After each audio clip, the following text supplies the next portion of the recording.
So good afternoon from Nigeria. My name is Samuel Duro Sharo, and I work with the Department of Animal Breeding and Genetics, Federal University of Agriculture, Abeokuta, Ogun State in Nigeria.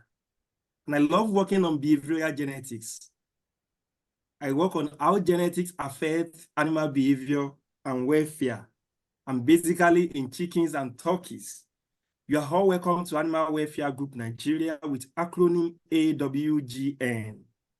AWGN was founded in 2019 after a gathering of students and lecturers from the Federal University of Agriculture, Abeokuta, Ogun State in Nigeria. And this group has three missions.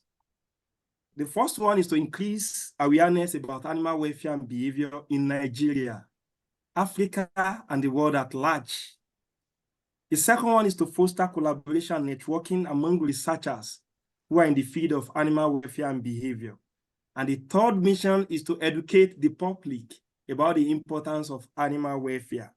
We meet first and third Wednesdays of every month to discuss issues that are related to animal welfare and behavior. So people from different parts of the world have presented on issues that are related to ethical practices, slaughtering, fear, cognition, neuroscience, open science, One Earth, One Data, environmental enrichment, and behavioral genetics in animals. And when we talk about animals, we are talking about livestock, wildlife, pets, and fishes. We have some people that have also presented on us. And some people have also presented on spiders. And next month, we'll have a speaker that will be talking on insect welfare. Today's presentation will be the 12th in the virtual inaugural lecture series. So this is number 12 virtual inaugural lecture.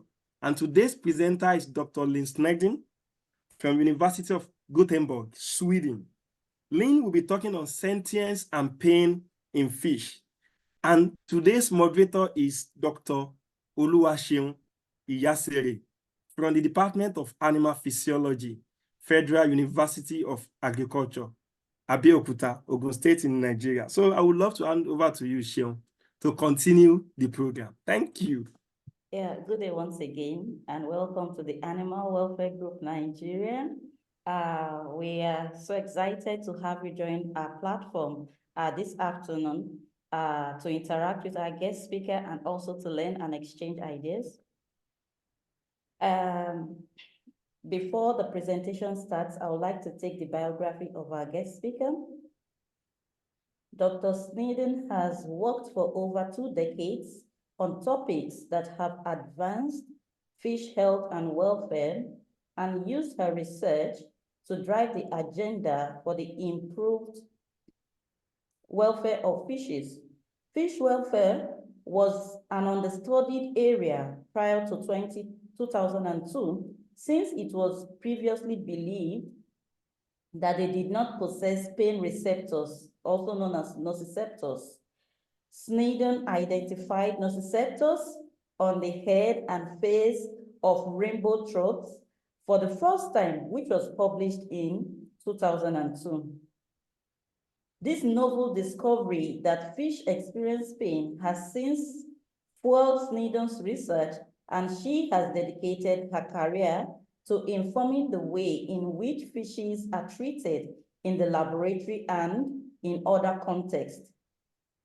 Sneddon has become the recognized world expert on fish welfare and was invited to develop training resources, participate in workshops, and deliver educational events and talks to veterinarians, as well as technical care staff and academics. She is also regularly invited to give talks at academic conferences, laboratory animal meetings, animal law conferences, public events, and to industry and other stakeholders. In 2023, Sneddon was awarded the Johns Hopkins, CAAT, and Charles River Excellence in Refinement Award, and she gave the Charles River Ethics and Animal Welfare Lecture at the American Association for Laboratory Animal Science, AALES, meeting. Sneddon currently leads her team at the University of Gothenburg in Sweden, investigating how to improve the way we treat fishes, decapods, crustaceans, and cuttlefish. So, permit me to welcome our guest speaker, our inaugural lecturer for today, as she delivers her lecture to us. Thank you so much, Sneddon, for accepting this invitation. Thank you very much for inviting me to give this lecture. Such a pleasure and such an honor to be here talking to you today, all the way from Sweden. So, yeah, as it was said, I worked for many, many years on fish welfare since 1999. And so I'm going to share with you some of the research from my group and from other groups, which addresses these questions of whether fishes are sentient and what capacity they have for pain and suffering. I'm based in Sweden, as it was said, in the Aquatic Animal Welfare Group. And we really do our research that aims to drive the agenda with the improvement of fish welfare in mind. But we also work on other species such as decapod crustaceans and cuttlefish.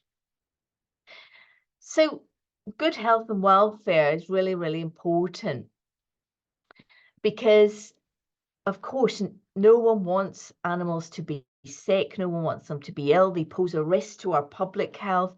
And further, any animals that you decide to eat, you want them to be totally healthy and have led a good life. Really, I care about the fish themselves. So I care about the fish as sentient beings. But even if you're working in an industry that uses fish, for example, you're in aquaculture and you're farming fish, or you're catching fish populations in the oceans, really what you want is the animals to be in a good state so that they are healthy. Because animals that are kept in the very best conditions, that are in better welfare, they grow better, they reproduce more, and they are healthy and they have a good immune system, so they're less likely to get diseases.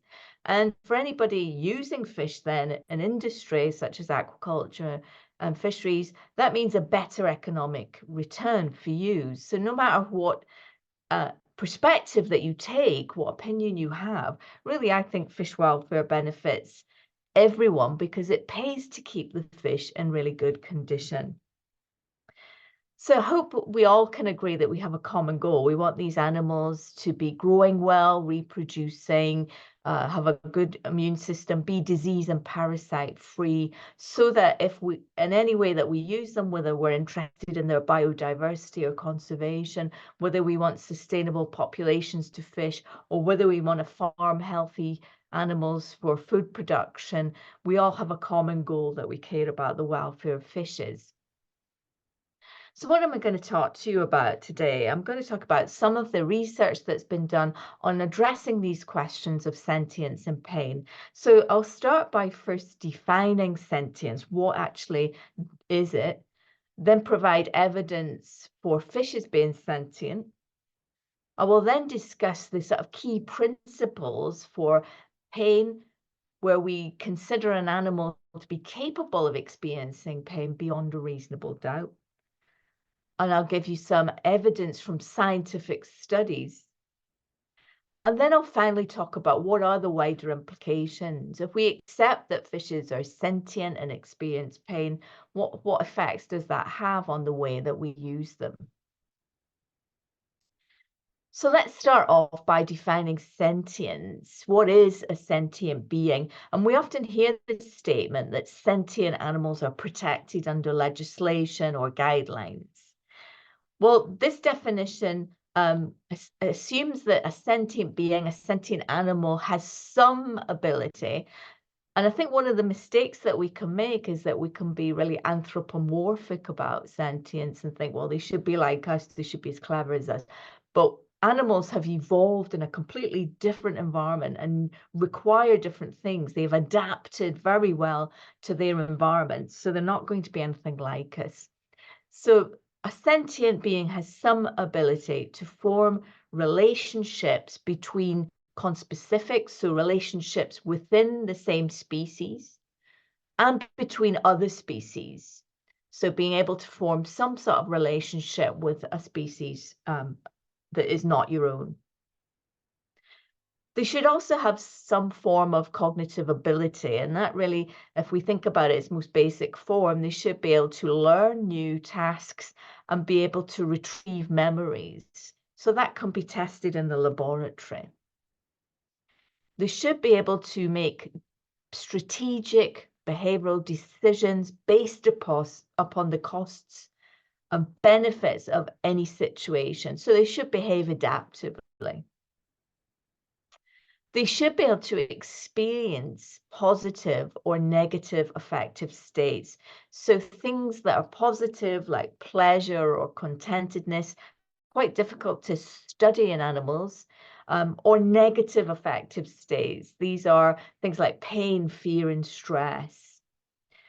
And also, there should be evidence that the state of other animals that they are observing affects their state. So when they see an animal, for example, expressing fear behavior, they should perhaps express fear behavior. And we call that emotional contagion in animals. In humans, we call it empathy. So when you see someone sad, you feel sad. When you see someone happy, you feel happy. And that's called the emotional contagion in animals. And finally, there should be some evidence of self-awareness or self-recognition. This is also thought to signify consciousness. Does the animal have a sense of I and how I relate to the world? And these are all things that can be studied in animals, and they have indeed been studied in fishes. So I'm going to show you some examples. The first one is, do fishes form relationships within their own species? And there's quite a famous example of rabbitfish. And what they do is they can communicate with one another, signal, and act for the mutual benefit of each other. How does that work? Well, these are some rabbitfish species. They are coral reef fishes, and they live in pairs. And these pairs have a very intimate relationship. And you'll see them here. What you can see in this first photograph is that one fish is looking up, it's being vigilant, it's looking for predators, and another fish is looking down and is foraging in the coral crevices. And you can see all pairs are doing this kind of behavior. Now, they directly match each other's behaviors, so they're able to signal their intentions to each other, and then when one decides to stop foraging and become vigilant, the other changes its behavior in relation to the signals it's receiving and does the opposite. So it goes from one state, vigilant, to foraging, and vice versa. This is called direct reciprocity. This is a very complex behavior, involves really high cognitive processing and communication, and they are acting for the benefit of one another. Let me show you what this looks like in a video.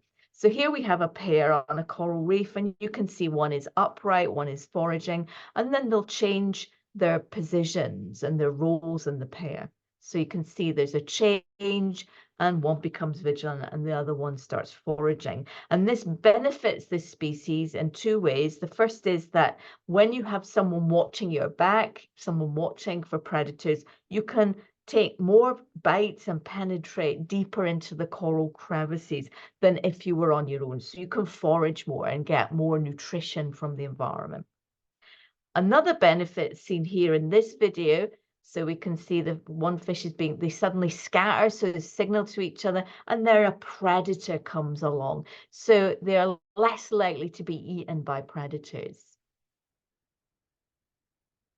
But what about forming relationships between species? Can a fish form a relationship with a fish from another species?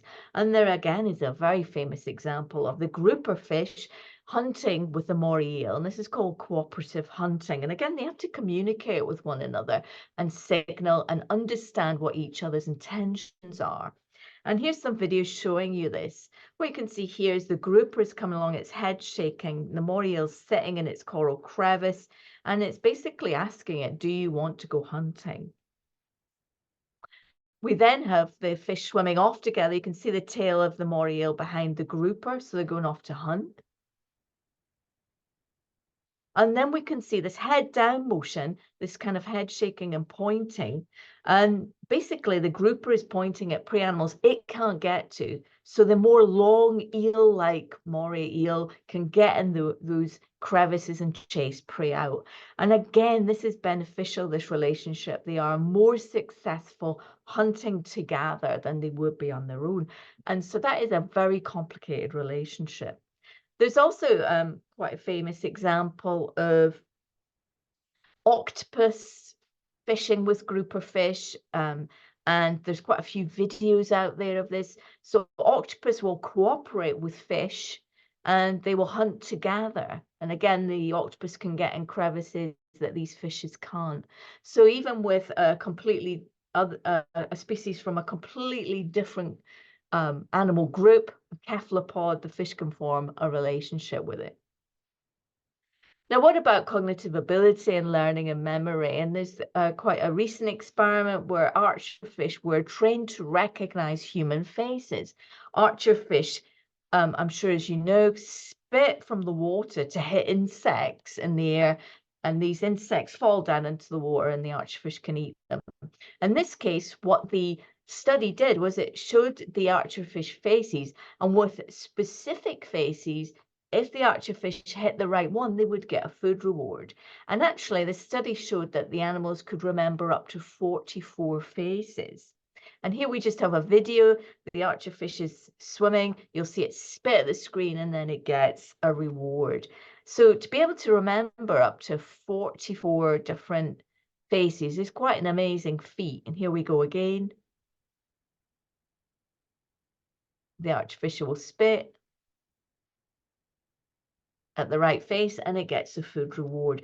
So up to 44 different faces they can discriminate, and they can even recognize faces when you rotate the face so they don't see the whole face.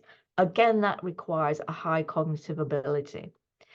There are some other examples, and lots and lots if you've ever watched some of these documentaries such as Blue Planet. This is a tusk fish, and what it does is it uses rocks to bash shellfish on clams to try and open them, and it uses them to open it and get the food. So that shows tool use, and again, that's a higher cognitive ability. Now, positive affective state, feeling good, I suppose we would call it if we're being anthropomorphic. It's quite difficult to study in animals.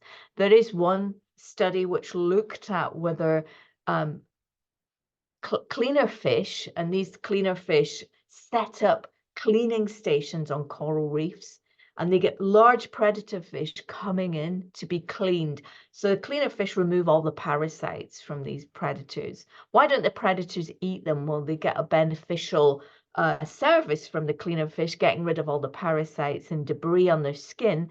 But the cleaner fish actually massage the clients with their pelvic fins, and it's thought that that calms the clients down, big predators, and that's why they don't eat them. And there was a study conducted which looked at this very question, and what it did was it set up a cleaner fish model, which you can see here, with brushes. And in some cases, the cleaner fish model was moving. So if the fish went up to the moving model, they got a kind of massage effect, a brushing effect. And this is a video where you can see the surgeon fish here is lining up against this moving model of cleaner fish, and it's getting a massage. And when the researchers measured the cortisol levels, plasma cortisol levels, that's a stress hormone, after the massage, and compared it to fish that weren't massaged, they found that there was much lower cortisol. So it would seem that this massage has a calming effect on the fish, and we could then say maybe that is a positive affective state, the fact that the fish are voluntarily engaging with that. Now, what about consciousness and self-awareness? And there's been some quite recent studies, again, on our friend, the cleaner fish, which you can see here, a wonderful species. Now, the mirror recognition test is the gold standard in deciding whether an animal is conscious and has a sense of I and who it is. And what you do, of course, is you show the animal a mirror several times, and then you put something on the animal. For example, here we have a red dot, a red coloration on the throat of the cleaner fish. And if the fish recognizes itself in the mirror, it will seek to get rid of that red dot because it's something strange on it. Now, this has been done in dolphins and dogs, and is thought to be a very high-level test that an animal should pass to decide whether it's conscious. And what do these cleaner fish do? Well, they do recognize themselves in the mirror, and then they try to rub the red dot off on the gravel. And let's have a look at that. So here we have it here, the red dots on the fish. Not so easy to see in the video, but you can see this is throat scraping here. So trying to get rid of the red dot. Now, people have criticized this study. They basically said that this isn't showing consciousness, and it's just really that the animal feels something on it. So the animal is like trying to get this physical tactile thing off it. So the research said, okay, very well. What we'll do then is we'll play videos of the fish with a red dot. We won't actually put the red dot on the fish. We'll just show them their own image with the red dot, and we'll see what they do. And that's exactly what they did. So what you can see here in this study is the screen. So they show the cleaner fish a picture of itself with a red dot on its throat. And what do the fish do?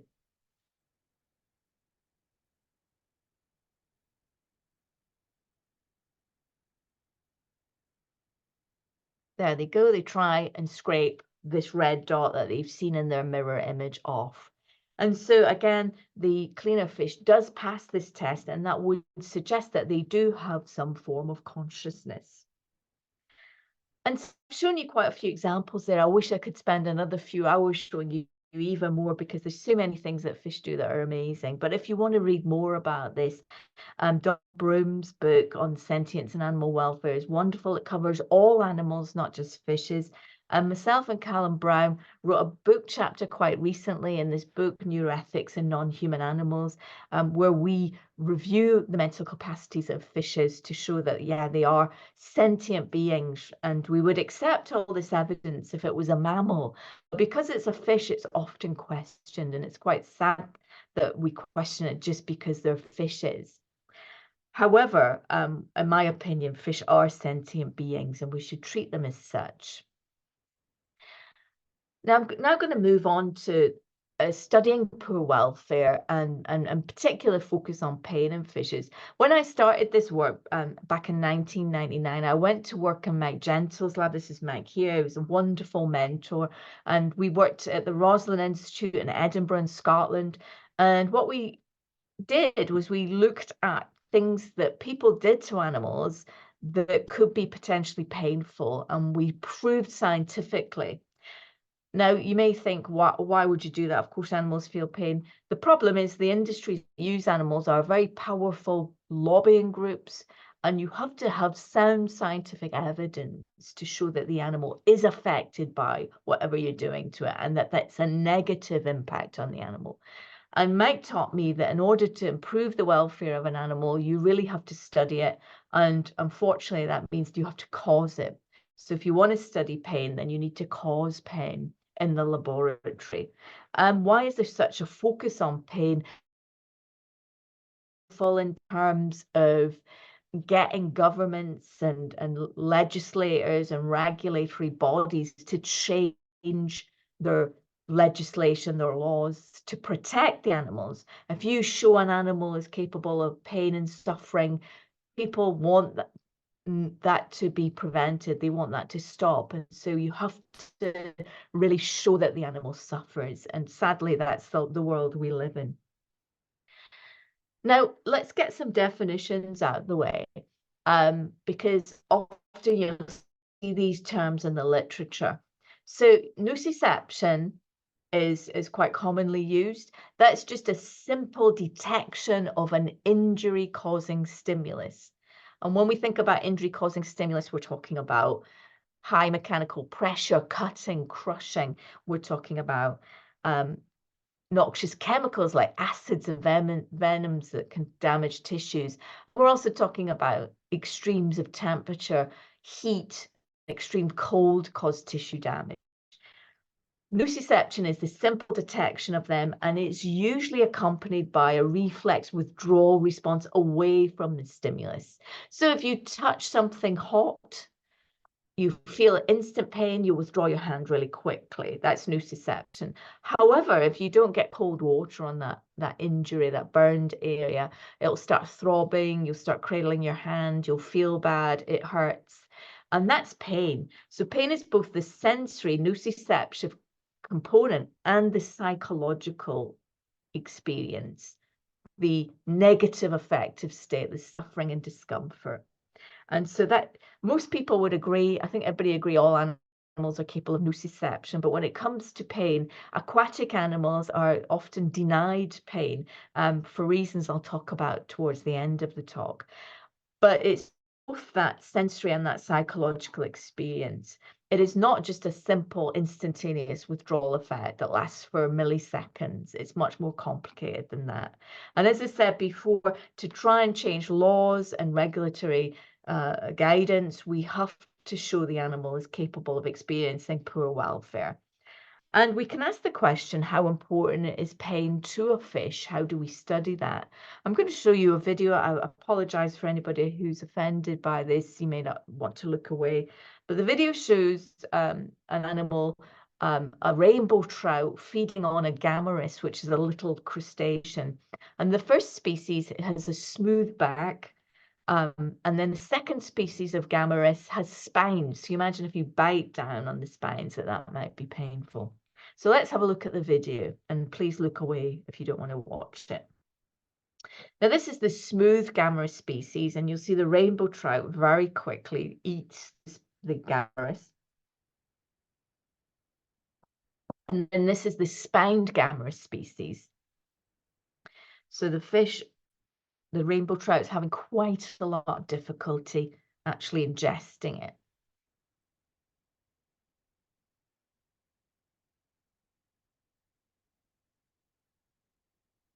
And eventually the hungry trout does. Now we have another example of a spined species. And in that case, the rainbow trout just ignores it. It doesn't go back to eat the gammarus, and it just leaves it alone. We could ask the question, how important was that experience? It looked like an adverse experience. How important is pain to a fish? And that's something that's fascinated me for the last 24 years or so, trying to understand how pain affects fishes and how is this an important state for the fish to be in. So when we think about pain, we have to come up with a definition. And obviously in humans, we can just ask each other, are you in pain? How bad is the pain? With animals, we can't do that. So myself and colleagues basically looked at all the science behind animal pain, and we came up with a precise definition, which was really that whole animal responses to something that could be painful should differ from non-painful innocuous stimulation. So we should see changes in behavior, physiology, neurobiology, gene expression, brain activity that is different from non-painful activity. We should also see that any changes are adverse changes in behavior and physiology, and they should be prevented by the use of pain-killing drugs, analgesics.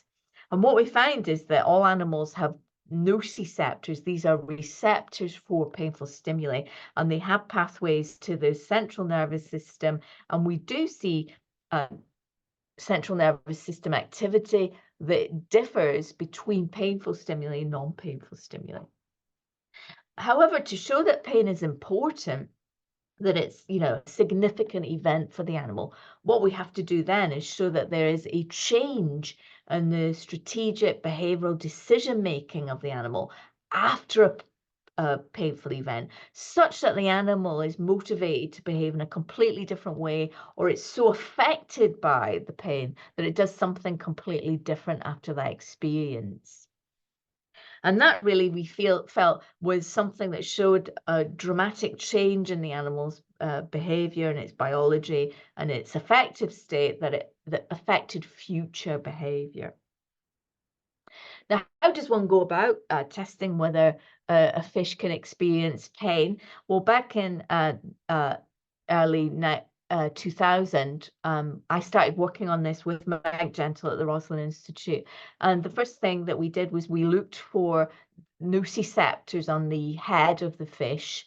And so this is the very early work from 2002. This was the first publication of nociceptors. What you can see here is the distribution of nociceptors across the head of the fish, which were polymodal type. So they responded to high mechanical pressure, noxious chemicals, and heat. So they responded to three things, so we call them polymodal. So they are there, and that was the very first identification and characterization. We then went on in my lab to do all sorts of wonderful electrophysiological characterizations. I will not go into detail on this, but what I can tell you is that the nociceptors in fishes are strikingly similar to those found in mammals. We also looked at behavioral changes, and so if the animal is adversely affected, its normal behavior should be suspended. So what you can see here is rainbow trout, and this is the time to resume feeding after treatment. And these were control fish, which were just handled, but nothing was done to them. These were fish which were anesthetized and injected with physiological saline, which is not painful, into the frontal lips, just under the skin. These are fish which were anesthetized, injected with morphine, which is a potent painkiller. These are fish which were injected with acetic acid, which is a standard pain stimulus used in humans and other animals. And what we can see is that the fish, the sort of control groups, resume feeding around 80 minutes after the handling and anesthesia, whereas there's this delay in feeding in the acid injected fish for 180 minutes. And it's only really when all of the behavioral and physiological effects of this injection, which causes pain, excites nociceptors, subside, that the fish starts feeding again. If you give them morphine, we don't see that suspension in normal feeding behavior. So that shows us that this is a noxious pain response. Now, those were the very first studies that were published in 2002, 2003, and then a recent review looked at the number of papers which were published on the welfare of fish with the keyword stress, fear, anxiety, and pain. And you can see there's very little, but when we published this in 2002, 2003, there was quite a dramatic rise in interest on fish welfare from that point onwards. And I'm not suggesting causation, but there is a correlation there. And so people are now very interested in fish welfare. Now, those are kind of mechanical studies that we did. What about trying to prove that the animal has a shift in motivation after a painful event? For example, will the fish pay a cost to accessing pain relief, analgesia? And we did this experiment with zebrafish, and what we did was zebrafish were placed in the start chamber, and then they were allowed to stay there for 20 minutes. And then we raised some doors, which allowed them access to two different chambers. One chamber was barren and brightly lit, which fish don't prefer, and the other chamber was enriched with gravel plants. And we had a transparent or clear wall, and there was a shoal of fish behind this clear wall. And zebrafish are very gregarious, they like being with others. So one chamber was barren, one chamber was enriched with the shoal behind the transparent wall. Once the animals had chosen the same chamber 6 consecutive times during the trials, we then assigned them to either a group which got acetic acid injected into the frontal lips under anesthesia, or saline, which is not painful, or they were given acid plus morphine. And then they were retested for their preference. But in half of those fish, we dissolved a pain-relieving drug in the unpreferred barren chamber. And so this is what the experiment looks like. This is a picture. So this is the start chamber, and then we have the two chambers. The doors are here. What we've done is we've dissolved food dye here to show you that there's no leaking out of the pain-relieving drug when we put it in the barren side. We also controlled for left-right bias. So we had two systems where we would train the fish. And this is just a video of the fish. So we've just opened the doors, and I'm sorry, the fish is tiny in this little contraption, so I'm keeping my mouse on it, and I hope you can see it. So the fish is just making a decision, and it's entering the the enriched chamber, and it's swimming right over to the shoal here. So it's making a very quick decision to go in that chamber, which is his preferred chamber. However, when we give the pain to the animals and we dissolve lidocaine in this side, we find that the fish will then enter the barren side. So they'll shift their preference. And we believe that's to access analgesia. And that shows us that the fish doesn't feel good or is willing to pay a cost for pain relief. And this is the data here. This is the time spent in the chamber. The blue bars represent the favored enriched chamber. The red bars, the unfavored or unpreferred chamber. We have the saline injected fish, the controls, with no analgesia in the barren side, minus analgesia, or with analgesia present. Then we have the acid fish, no analgesia in the barren side, or with analgesia in the barren side. And then these are the fish which are injected with acid and morphine, again, without analgesia or with analgesia. So the normal response would be to go to your favorite chamber and spend most of your time there. And we see that except for when we have acid and the analgesia is present in the unpreferred chamber. The animals enter that unfavorable chamber more often. You see a switch in preference. But we don't see that switch when we give the animals morphine. So that shows that it is directly a pain response. So that shows that they are willing to pay a cost. They're motivated to reduce the pain that they're in. And then if we look at the criteria for animal pain, so I'll just very quickly go through this. Do the animals have receptors for analgesic drugs, pain-relieving drugs? Do they show physiological responses to a painful event? Do they show protective behaviors, limping, wound guarding? Do they self-administer pain relief? Is there no response to other stimuli when they're in pain? So pain is very important. Do they pay a cost to accessing analgesia? Do they show altered choices or preferences after a painful event? Are they able to learn to associate a neutral cue with the stopping of pain? That's called relief learning.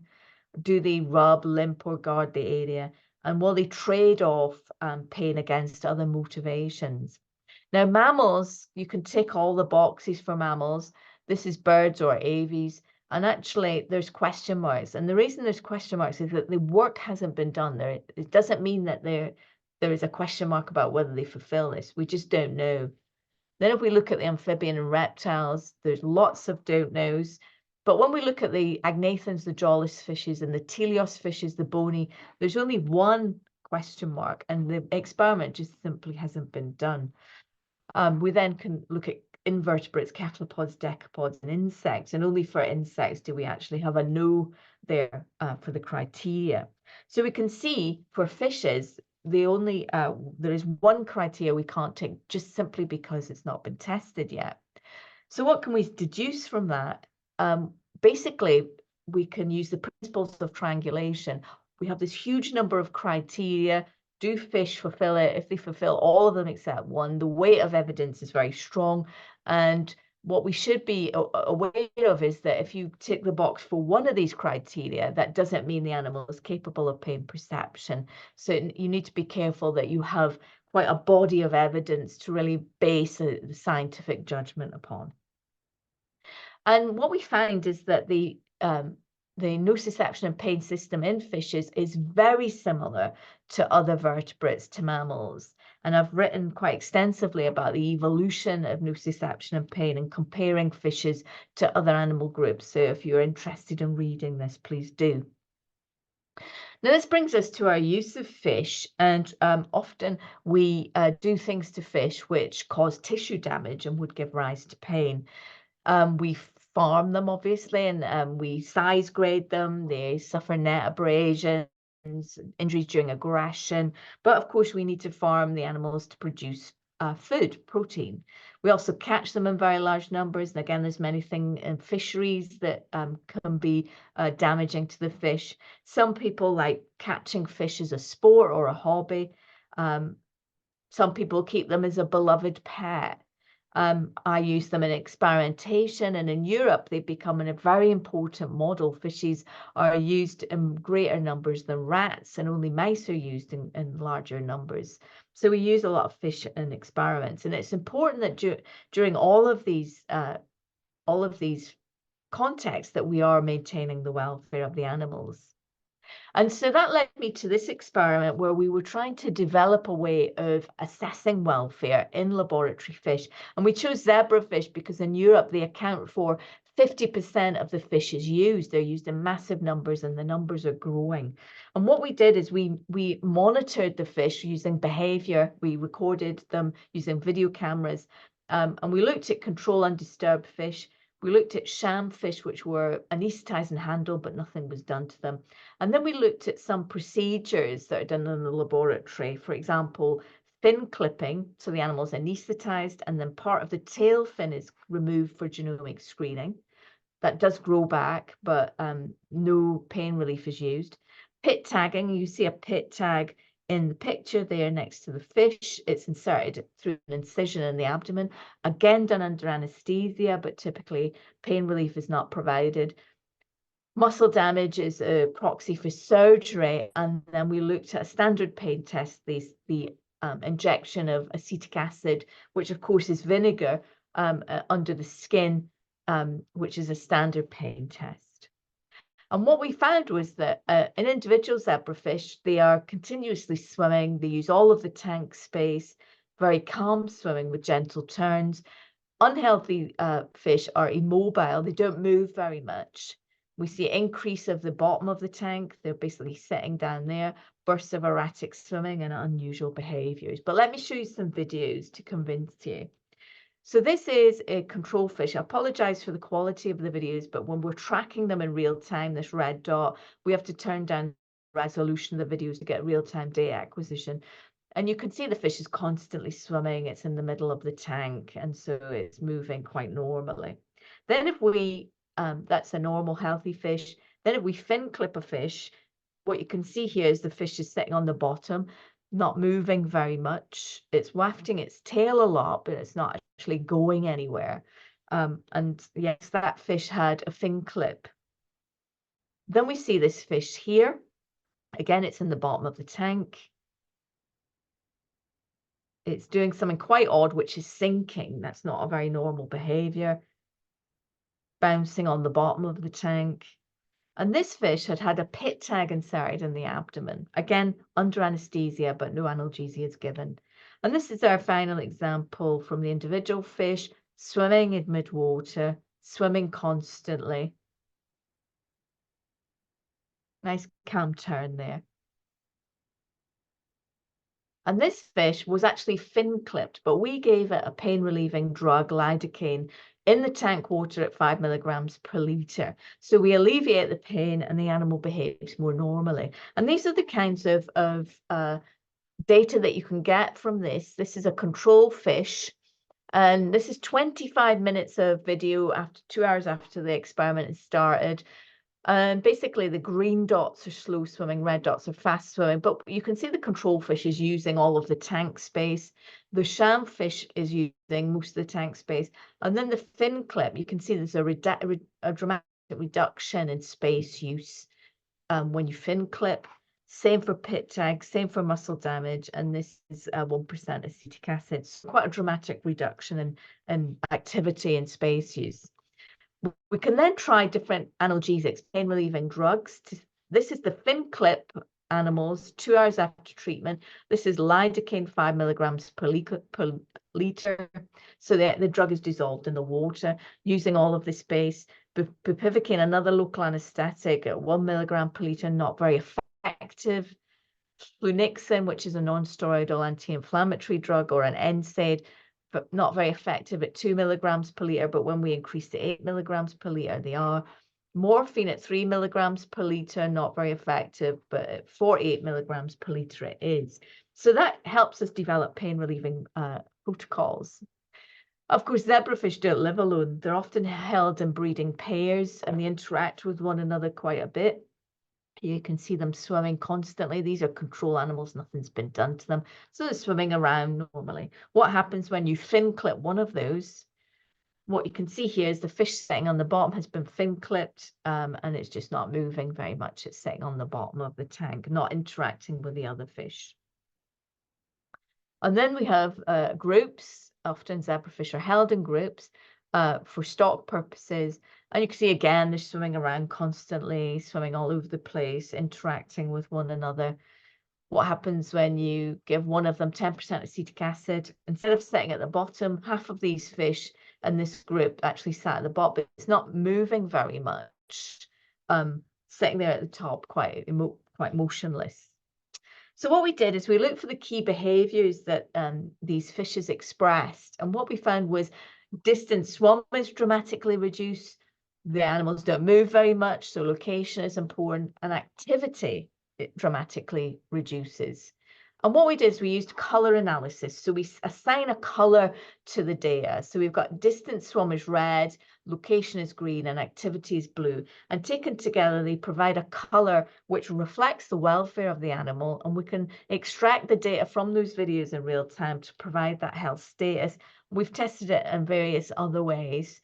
But just basically what we have is if the data is coming up, this is the last 1 minute of data, last 10 minutes, last 20, 30, so we're going back in time. If the data comes up as green, it's normal. If it comes up as okay, the fish is okay. If it's yellow, it's unhealthy. And if it's pink, it's abnormal. And this is a fin clip fish. And the idea is that we would send alerts when the animal has been unhealthy for 10 minutes. And this is a sham treated fish, so they were just anesthetized, nothing was done to them. This is before coming up as healthy, 2 and 3 hours afterwards coming up as healthy. Whereas if we look at a pit tagged fish, it was healthy before, but it was a bit hyperactive for a minute. And that tells us that sometimes the fish change their behavior for a very short burst. So we need at least 10 minutes of assessment to be reliable. And then after 2 and 3 hours after, we see the fish is coming up as abnormal. And this is it working in real time. This fish was normal. We paused it and we fin clipped it. And we can see normal. And then after the fin clip, it's coming up as unhealthy. If you keep your eyes on the color, it will refresh because it refreshes every minute. And now you can see it's coming up as abnormal. It's not moving very much. So that's the effect of the fin clip. And we published that, and the software is free to download. We call it the Fish Behavior Index. And we did get downloads across the world, so I hope people are using it in the laboratory. Now, often I've heard that it's just my lab that's shown this, but actually there are other labs that have shown exactly the same results with fin clipping. And we also have heard that smaller fin clips don't affect the behavior so much. So we're testing smaller fin clips from 5% up to 30%. And we have an example here. This is a 5% fin clip fish at 30 minutes. And what we find is the fish is actually quite hyperactive, but it stays in the bottom of the tank. So it stays in the bottom, but it's moving constantly. It's only had 5% of the fin removed in this case. And then this is at 60 minutes. Again, the fish is a bit less hyperactive, but it's just staying in the bottom of the tank. So it's still coming up as abnormal on our scale. When we look at it at 240 minutes, we find it's swimming more normally, and it's swimming in the upper parts of the tank. So it's recovering. And if we look at the health index assessment, we find that the 5% fin clip is abnormal due to that hyperactivity and increased use of the bottom for 2 hours afterwards. But at 4 hours, we start to see recovery. So smaller fin clips are, in effect, less painful, or the duration of pain is shorter, I should say. But of course, in my view, we should still use pain-relieving drugs because there is pain for up to 4 hours. So I hope I've shown you that the technology that we developed is an important refinement in being able to actually accurately assess and gauge fish welfare, and that behavior is an invaluable tool. It's non-invasive. You can watch the fish or put a video camera in front of them and actually get quite a lot of information from the behavior. And we can use this tool to really assess a number of other factors such as health status, identify humane endpoints so we can end the experiment sooner, gauge the actual severity of procedures, or use it as an academic tool to get data during other treatments in zebrafish or other species that behave in a similar way. And we've been using it on rainbow trout. We can also look at replacing the adults. So if the adults are in pain, maybe we should use younger forms, which under European legislation and other countries are not protected. So zebrafish, which are less than 5 days post-fertilization, 5-day CPF, are not protected under European legislation and are considered a replacement for adults. But of course, we have to test them and see that they are a valid replacement. And that's exactly what we did. We exposed them to noxious stimuli, chemicals, high temperature, carbon dioxide, because that causes a peripheral tissue acidosis. And we looked at other things that are not painful to see, is this just a pain response or is it just a general kind of poor welfare response?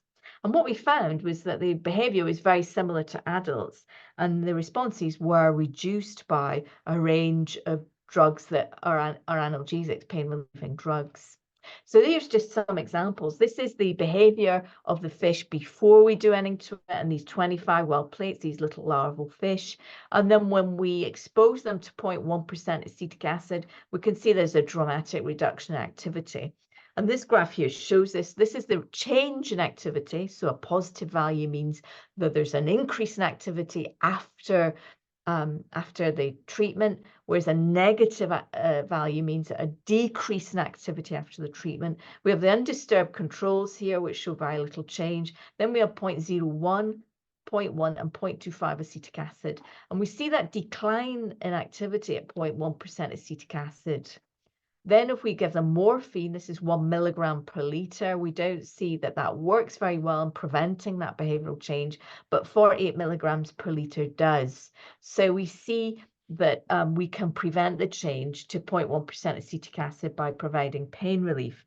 Of course, you're going to ask me the question, if they're showing the same behaviors as adults do, should we protect them? And I have written about this, but it doesn't make me very popular because, you know, lots of people use larval zebrafish and don't have the issue of actually obtaining ethics permissions or licenses. Now, there has been quite a bit of opposition to pain in fishes and other aquatic animals. And the main argument is that the fish brain doesn't have the highly convoluted or developed cortex, the forebrain that we have. We have a 6-layered cortex, whereas fish only have 1 layer, but birds only have 1 layer as well. And what skeptics would say is that these are just nociceptive reflex responses, and the activity will be restricted to the hindbrain and the spinal cord. We won't see any activity in higher brain areas in the forebrain and midbrain. So what we did was that we looked at this question in adult common carp, and I went to Annemie van der Linden's lab in the University of Antwerp, and what we did was we deeply anesthetized common carp. We had a tube here going in to intubate them with anesthetic dose water, placed them into a 7 Tesla, functional magnetic resonance imaging machine, and we imaged the brain, and we applied either saline non-painful or acetic acid to the cheek of the carp, and then we took images while the animal was in the machine. So this is live imaging. And this is the results here. And what we found, this is the change in signal intensity. And we can see that when this is the normal part, so this is the activity, then we introduce saline, very little change. But when we have acid, here we have 5% acid, 10% and 20%, we see this concentration dependent decline in signal intensity, which is very typical of studies that in mammals. So there is an effect on the brain. And then if we look at where that is, this is just an example where the animal's been exposed to 10% acetic acid. What you can see here is the eyes of the fish. You can just see them there. So this is forebrain, this is midbrain, this is hindbrain, and you can just see a tiny bit of spinal cord. Now, this is the saline minus the baseline. So we can see these areas here that there is an increase in blood oxygenation. So something's going on in these areas. But when we apply acid, we can see there's a much greater change, and it's in the forebrain and midbrain. And then if we look at a decrease in oxygen, so the oxygen's being used up or the blood's being diverted away, again, we see some activity with saline, but we see much more activity in the midbrain area when we apply the acid. So the higher brain areas are active during painful stimulation. And when we look at the areas that are involved in the fish brain that was consistently coming up between animals, the pallial area, which is the forebrain, which is comparable to the mammalian cerebrum or forebrain, the optic tectum, the thalamus, the hypothalamus, and cerebellum. So fairly similar areas are involved. And also, there's been a recent article by Phil Halper and his colleagues, and they looked at a patient called patient R, who had suffered a disease which destroyed most of the cortex areas that the animal pain skeptics say are important for processing pain. And in particular, the experience of pain, the suffering. And actually, this patient doesn't have these areas. They are not active. They're not functionally active, and yet they still experience pain. So the argument that you must have a human forebrain really falls down with this study. Excuse me. Now, thinking about the wider implications, what should we do about pain in fishes? Well, we should seek to minimize and alleviate it where we can. And this is a report that I've written with some wonderful colleagues on pain management in zebrafish. And we say that pain relief analgesia should be provided in all invasive procedures unless you are studying pain itself. So we really should be trying to reduce pain in laboratory fishes and experiments. And I've written quite a lot about this to the media. For example, this is, I'm sorry, this is in Swedish. My colleagues and I wrote an article in the Swedish newspaper to say that really we need to treat fish in a better way, and we should be treating them in the same way as mammals. And I've also written in The Guardian, which is a UK newspaper, that there is ample evidence, for pain in fish. The other things people do, of course, is that they catch fish as a hobby, or they catch them individually to eat. And what we've said really here in this review with Stephen Cook is that there are better ways of catching fish that are less damaging. And so we come up with ways of trying to minimize the impact of welfare challenges on the fish. And we also did that for the Norwegian Scientific Committee for Food Safety. Let's do this recreational fishing or catching fish for food as an individual person much better. Some countries like Germany have banned catch and release. This is me. I did a documentary in 2017, and they reported to me that people still go out and try and catch fish and release them, even though it's illegal. And I'm sad to say I was interviewed last year in 2023. And this is still happening. People are still doing catch and release, even though it's banned. So they're still acting illegally. In aquaculture, of course, there are many things that we do to fishes that are invasive, that cause tissue damage. And myself and others, for example, Compassion in World Farming and Scrap Factory Farming, we're not against aquaculture. What we want to do is actually have better conditions for the fish. We want to see aquaculture use the most refined techniques that improves the welfare of fish. And for example, when fish are killed, there's not much regulation. As in the UK, for example, there isn't much regulation, and we do it in a way that would not be acceptable in mammals. Myself, Albin Granz, my colleague, and our PhD student Ulla Serenen are looking at better ways of killing fish when we want to do so. Then when we catch fish in fisheries, there are problems there because we catch huge numbers. The fishes get damaged in trawls, for example, and we have this bycatch that are sort of sitting on deck and dying needlessly. And so we really need to think about better ways of catching fish, and that's happening at the moment. There is research to try and improve the catch, the conditions for the fish, reduce bycatch like this. But this does have quite a significant impact on the animals again, and could cause pain. And it's important that we're looking at the most humane ways of doing this. And I have a project with my colleague Marco Vindish, Norway, to look at the best ways of catching cod. And finally, many people love fish. They keep them in their homes or in ponds. They're a very beloved pet. And so this is a magazine called Practical Fish Keeping, which is for ornamental. It's called Hobby Fish Keepers.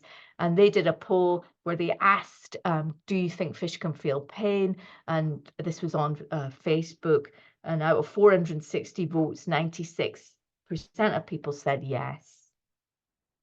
So I think there is a lot of scientific evidence to show that fishes are sentient, that they do experience pain. And in my view, it's important that we do something about that. There is no ethical reason that we can't apply the same welfare guidelines and treatment to fishes that we give to mammals. And it's time that we looked at the way that fishes are treated and consider improving our ways when we use them. So it's vitally important that we're considering what is the main welfare challenges. How can we reduce the impact on the fish? How can we effectively improve the conditions so that the fishes are kept in optimal welfare? And as I said at the start, good fish welfare benefits everyone. No one wants to eat sick animals that have been stressed. People want to eat fishes that are in good health because, of course, the public health issue, don't want to get diseases from these animals, and also they taste better. So if you care about the welfare of the fish themselves, then of course it's a no-brainer. But also if you use fish in the industry, if you want a sustainable population to catch, or you want to farm fish in the best conditions and have a good economic return, then fish welfare is very important for all of these industries. Just to finish by thanking everyone who was involved in the studies that are cited within my lab, my collaborators, all of the funding bodies that I've named here who provide the funds to do this work. Finally, thank the fishes themselves, and thank you, the audience, for listening. And I'd be happy to take any questions if you have them. Thank you so much, Lynn, for this amazing talk on fish. And this has actually changed my perception about what fish can experience and what, how they can also relate what they are going through to us. I really got a lot, of ideas and understanding about this. But the first question I would like to ask you before I check in the chat box is, I think you said fishes, when they form this, a group of fish, they shoal in the well, how do they identify themselves, and to what level can they identify, a particular shoal that I belong to shoal A and not shoal B, something like that? Yeah, well, there's been quite a few studies looking at preference testing in fishes, where they give the fishes access to different shoal types. And so the fishes like may choose they prefer to be with a group of females, or they may choose they prefer to be with a group of males, or they may choose to be with a familiar shoal that they've already been part of versus an unfamiliar shoal. What are the cues that the animals use? We assume that it's vision, or even chemical communication, that the animals just recognize the familiar animals, or they recognize the difference between males and females. No one's really studied what the cues are. We just make these assumptions that it's visual or it's chemical, and that the animals can recognize animals distinct from each other, and they can recognize a familiar group versus an unfamiliar group. So we don't know what they're using to do that, but we do know they can do it. Okay, thank you so much. So I'll go to the chat now and take the questions from there. The first question in the chat box is from Samuel Duro Sharo, and the question is, can we conveniently say that there are evidences of analgesia preference in fishes? Sorry, could you just say that one more time? Can we conveniently say that there are evidences of analgesia preference in fishes? Yeah, so the study that I showed you there showed that the animal did pay a cost to accessing analgesia. And I don't think anyone else has actually studied that. I think I'm the only lab that's looked at that kind of question. Certainly in other animal groups, people have used like water that's dosed with like pain relief and shown that the animals prefer that when they're in pain, or even had the water have something distasteful in it, but with the pain relief, and the animals will still drink that even though it doesn't taste very nice because they feel better. Yeah, so we've shown that the animals will change their preference to access analgesia, and we're quite convinced of those results. As I showed you, we've got the videos to show that. So I think we are convinced, but I am the only lab that's done it, and it would be wonderful if the person asking the question would do it, or other labs would take this on and show it as well. We'd like to see that. Yeah, thank you so much. And the follow-up question to that is, which one is a better measurement of stress in fish? Is it using cortisol or glucose? Well, cortisol is a primary stress response, and so it is problematic actually, because it changes through the day. There's diurnal variations in cortisol. So we all know we need to sample at the same time of day. We need to have control groups to compare with the stress groups. So as long as you do all the right things with cortisol, I think it can be really useful. It is the primary stress response. So you need to have an understanding about when it peaks in that species. So for example, in zebrafish, it peaks around 15 to 30 minutes, whereas in rainbow trout, it peaks at 1 hour. So that affects when you sample it. And then that's very important to know when that peak occurs, and also what are normal values compared to stress values. The glucose measurement is very useful as well, much easier to measure, I must say, in the lab. But that is a secondary stress response. So that tells us whether the animal has gone into the secondary stress. And again, we've used both cortisol and glucose measures. The thing about cortisol is that the animals do excrete it into the water. So you can take water samples and extract the cortisol from that and measure it in the water. So you don't have to touch the fish to get the cortisol. I don't think anybody's done that for glucose. With glucose, you need a blood sample, or, and usually when most species of fish that are smaller than 250 grams, unfortunately, we have to take so much blood that we have to euthanize them. So I wouldn't say one is better than the other. I think as long as you follow the rules of sampling them, I think both are good, and that, having both of them is quite strong evidence that the animal had a primary stress response and then a secondary stress response. And so they are complementary in many ways. Okay, I want to be sure I got you correctly. Did you say that cortisol can be measured from the water? Yeah, so we've done that. So what you can do is take a water sample. I mean, again, it's practically quite difficult. People do it in two different ways. Some people take the animal, put it in a beaker or a bucket with a set amount of water. So when we did that with rainbow trout, we had them in 10 liters of water, and we took a liter of that water. Then you have to filter it, and then you have to extract the cortisol, which is actually quite expensive and takes a long time, and it's really boring. And then the cortisol sample is in your extraction cartridge, and then you can assay it as normal. That the water cortisol is wonderful if you're doing time series experiments on the same fish. But the handling and putting it into the small vessel is actually quite stressful in itself, and we've shown that. So what we do is we turn off the flow to the tanks, and then we take like a third of the tank water. So if they're sitting in a 10-litre tank, we might take about 2 to 3 litres of that water off from the tank. But you have to turn the tank water, like the inflow, off 30 minutes before. You have to get the animals used to having like water siphoned off, so that they're not stressed by that.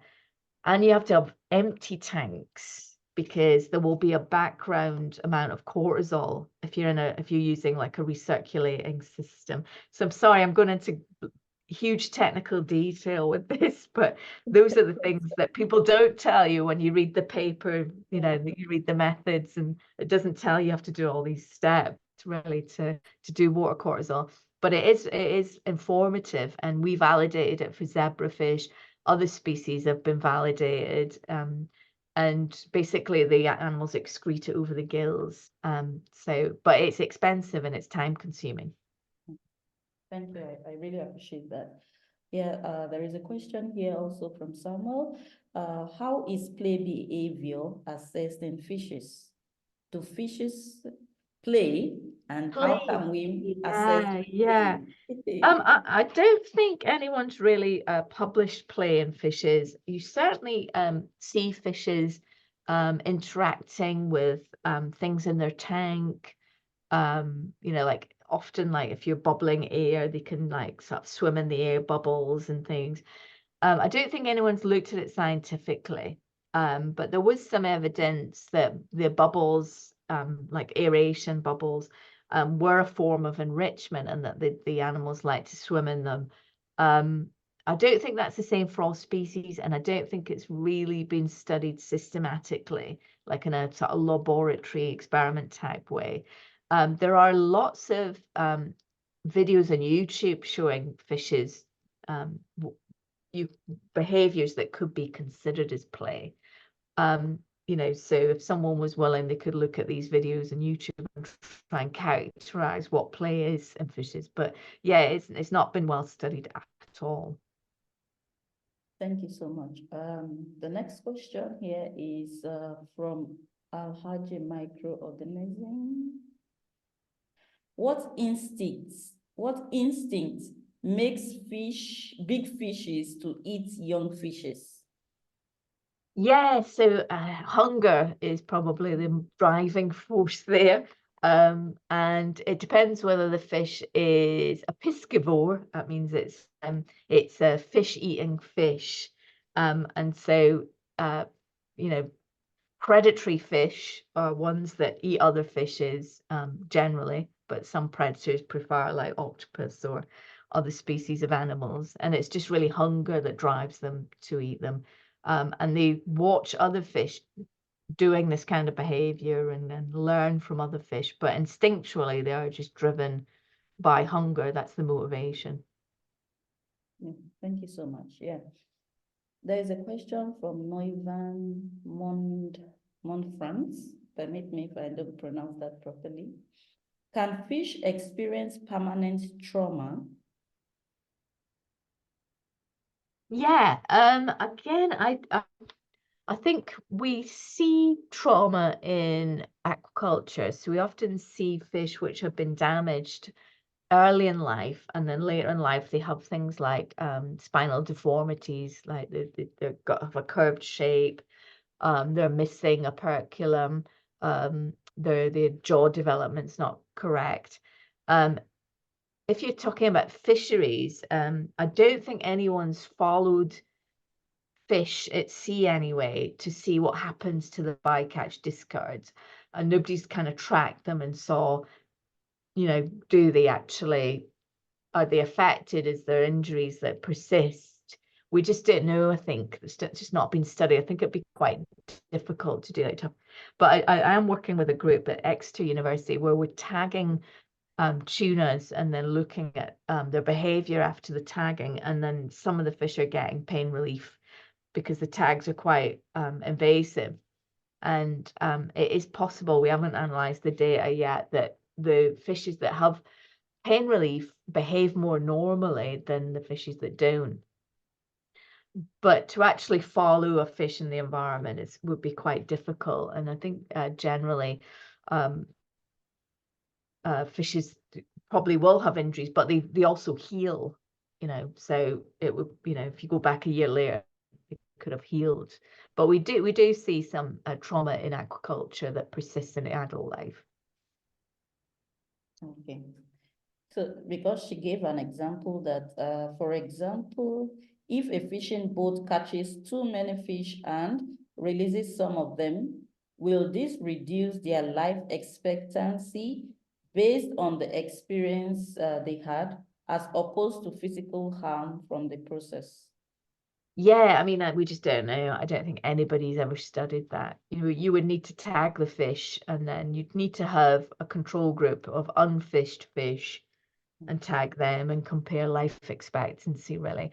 So we just, you know, no one's done it. And we're so sad to say I can't really answer that question. It is possible, if they've been damaged, that they are more likely to be eaten, because we've shown rainbow trout don't respond to predator cues when they're in pain. So it is possible they could be eaten, you know, by predators that are there in the environment. It is possible that they could get diseases and any injuries and suffer mortality. The answer is we just don't know. Yeah, thank you so much, Lynn. Lynn, 2 people are actually requesting for your email address. Are you happy to drop that in the chat box? Yeah, sure, yeah. So we still have 12 minutes before we wrap up today's meeting, and I have exhausted the questions in the chat box, but I also have a few questions for you. Your presentation, you talked about fin clipping, and I was wondering, is this a standard procedure, or why do they do fin clipping in fishes? Yeah. So fin clipping is a routine laboratory procedure done in zebrafish, and probably hundreds of thousands of fin clips per week, I would imagine, across the whole of Europe. It's done for genomic screening. So, you know, there's lots of different lines of zebrafish with different sort of genetic modifications.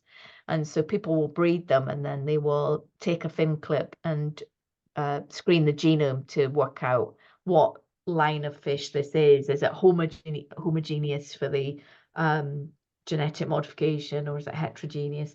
And then that's done routinely in labs. So the animal is taken and anesthetized, and then part of the tail fin clip is removed, and then the animal's allowed to recover, usually on its own. Then when the genomic screen comes back, then something happens to the animal. They do grow the fin back within 10 days, 10 to 14 days, depending on how large the clip is. And so, you know, that's done a lot across zebrafish labs that do genomic screening. The other reason it's done is for amputation studies. So fish are often used as a model for amputation. So you can take off nearly all of the tail fin, and then you can look at healing and regrowth of blood vessels and nerves. And there are quite a few labs across the world that study that. Wow, thank you so much. I also remembered you showed a video where there are 2 fishes in the plastic tank, and one of them was, I think, was clipped and was later swimming at the bottom, while the other one was in the normal, you know, swimming normally. So I was wondering that, do fishes like, for instance, the one that was not clipped, the fishes, do they feel the pain of the other one? And is there any form of social buffering and things like that? Yeah, so in that experiment, we weren't looking at that. We were just really looking at the change in behavior of the clipped fish. But through all those videos, the group videos, we noticed there was quite a significant change in social behavior after the event had happened. And so I have a student now who's actually going back over all of those videos and is looking at social behavior, you know, social interactions and distance between the fishes to see, is that negatively affected. And we did experiment where actually with rainbow trout, which, you know, are quite an aggressive species. They're territorial, they don't like being with others, and they form dominance hierarchies. And if we cause pain to the dominant and we put it back into a familiar group, it was much less aggressive and it didn't interact so much with the other fish. Now we also, if we put it in an unfamiliar group, though, it was aggressive because it wanted to exert its dominance. So it was quite an interesting result. But there is a study done by another lab, Rui Oliveira's lab, where he looked at fear behavior.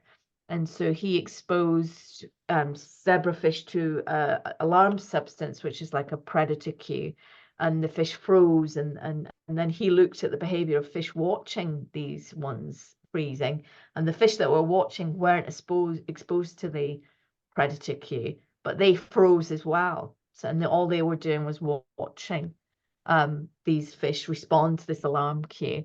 And so it was quite interesting that that affected their behavior. And of course, as I said at the start, that's called emotional contagion. So the fear was contagious. We haven't looked at that with regards to pain, whether watching a fish in pain affects the behavior of another fish, but it is a really good idea for the future. It's something I would really like to pursue. Yeah, thank you. I think I still have 2 more questions. I hope you're still happy to take Yeah, them. sure, yeah. Yeah, there's a question here from Vivian. To what extent can stress or pain be simulated in the lab in order to investigate the effects of such stress? And how does it conflict with animal welfare practices or ethics? Yeah, so some of the work I showed you, we used the acetic acid test, which is a standard pain test. So you anesthetize the fish, you inject it just under the skin with acetic acid, which is vinegar. So if you've ever got vinegar in a cut, you know how painful it is. Now that's used in humans, it's used in mammals as a pain test.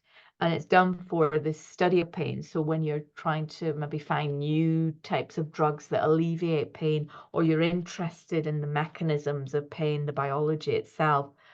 And so we've done quite a lot of work with acetic acid tests where we really want to show that the animal is negatively affected by this painful event, such that it's, you know, it's suffering. It's not just a reflex response. And so the reason for doing that type of research from our lab was really to drive changes in fish welfare, to get people to accept that fishes are intelligent, that they experience poor welfare, and that we should treat them better. And we obviously got permission from the government to do those types of experiments because we used a very low sample size of animals. These animals are not endangered. Our zebrafish are bred in the lab. We don't take them from the wild. Our rainbow trout come from fish farms, so would be used for food anyway. So all of the ethics questions that we apply the 3 R's, you know, so we treat the fish as humanely as possible. And a lot of the animals get pain relieving drugs. It's usually, you know, in an experiment might only be 8 animals that are in the pain group. So only 8 animals are exposed. And our reasoning for that is that the benefits of the research outweigh the costs to a very low number of animals. And so, you know, the pain will last for up to 6 hours, and then we humanely kill them. And so we think that the benefits that come from doing this kind of research outweigh the costs to a very small number of animals. And, you know, obviously the government and the reviewers and the ethics boards agree with this, that this is has a wide impact and has changed the way that people think about fish. And so there is a benefit there. Sorry, you just made mention about human killing in fishes. Can you briefly explain what are the types that exist? So there's humane ways of killing fish is in the laboratory. In the UK, for example, there's 2 methods that are used that are considered humane. One is concussion, which is hitting the fish on the head very quickly and rapidly, which causes unconsciousness. If you do it correctly, it causes death instantaneously. And then you follow that with a second method, which ensures the animal's dead. So brain destruction. So you would maybe use a scalpel or some sort of needle to basically destroy the brain, or exsanguination, which is blood loss. So you hit it on the head, it's unconscious, and then you take all the blood, basically. Or the nicer way of doing it is overdose in anesthetic. And so you put the animal in the anesthetic, which is double the dose you would normally use. You leave it there for a long period, like, you know, 20 minutes or so that hasn't been breathing, you take it out, and again you have to use a second method, brain destruction or blood loss. Okay, thank you so much. Yeah, Now for zebrafish, you can use rapid cooling, and then quite a few people are using that. But we have to get special permission to do it. And basically you have to put the animal in 4 degrees water. But it only works with adults. And then you have to leave them there quite a long time and use a second method to ensure death. Okay. But that only works for small tropical species, like 1 gram fish, and not for bigger fish, and not for other species that live, you know, in temperate areas. All right. Thank you so much. There's a question from Oluwaseun here. What do you foresee as the future of fish behavior and welfare in the... Yeah, so I was just at a zebrafish meeting. So in terms of laboratory fish welfare, I think people are trying to work out what is the best way to keep the fish in the lab. So for example, what is the optimal environmental enrichment? In my lab, we use a picture of gravel underneath the tanks, and we use a PVC plant, so a plastic plant, but it's made of PVC in the tanks, and we find that does improve welfare. In terms of aquaculture, I think really we need to be thinking about farming species that are more sociable, because in Northern Europe, for example, we farm salmon and rainbow trout, and they're very aggressive. And so I think we need to start thinking about farming species that are more sociable and that are herbivorous, that eat plants, that, because we catch fish from the wild to feed farm fish, and that is not really a sustainable practice, I think. Things like humanely killing the animals in aquaculture is a big problem, so there's a lot of research in that area. And in terms of fisheries, there's quite a lot of research in trying to improve the way that the fishes are caught, and trying to reduce bycatch, and also humane killing again. How do we get them on board and kill them in a humane way? So I think really more applied questions are the future. You know, now that I think generally people have accepted fish are sentient, accepted their welfare is important, now it's like, how can we make things better for them? Thank you so much. Thank you so much. So to the participants, if you still have 1 or 2 comments for our speaker, feel free to use the reaction button down there, and I will unmute you. And also feel free to turn on your camera if you want to do that, if you are comfortable doing that. So I can just take 1 or 2 comments and then we'll wrap up the meeting. Our time is fast spent already. So is there any comment from the participants? Okay.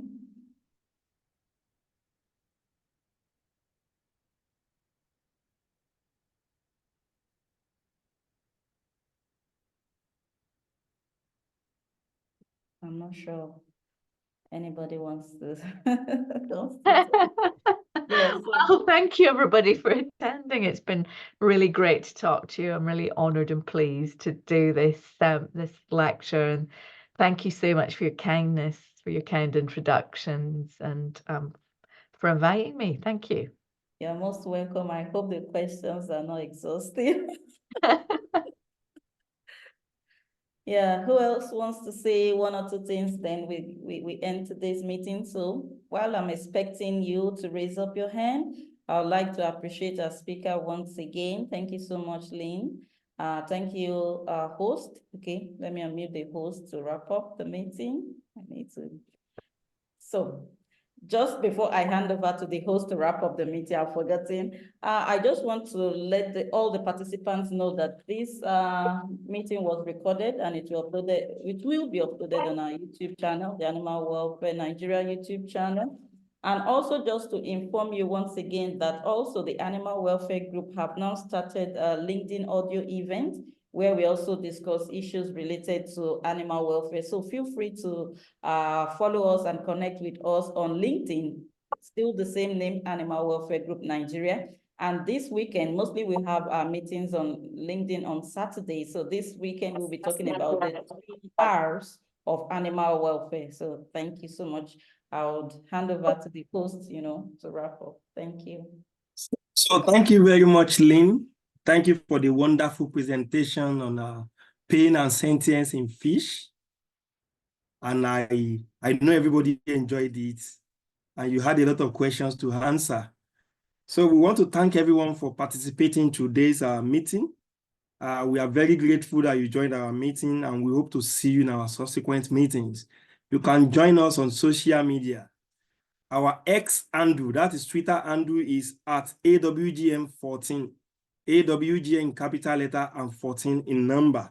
Our name on Facebook and LinkedIn is Animal Welfare Group Nigeria. Thank you very much. Thank you, Lynn. Thank you, everybody. Thank you for joining us, and bye for now. Bye.